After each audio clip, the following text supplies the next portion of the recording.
राधे राधे सम्पूर्णमा गीता पढौँ होइन त आउनुहोस् गीता पढौँ। सर्वप्रथम हामी गुरु वन्दना गर्नेछौँ। ओम गुरुर्ब्रह्मा गुरुर्विष्णुः गुरुर्देवो महेश्वरः गुरुः साक्षात् परब्रह्म ब्रह्म तस्मै श्री गुरवे नमः। श्री गुरु चरण कमलेभ्यो नमो नमः।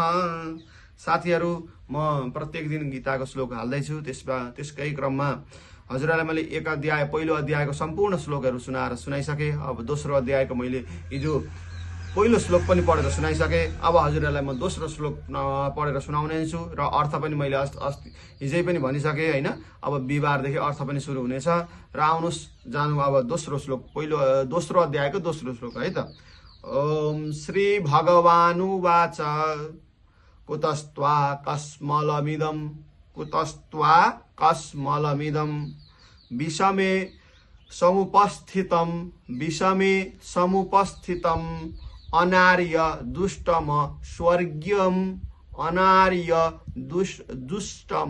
स्वर्ग्यम अकीर्तिकरमर्जुन।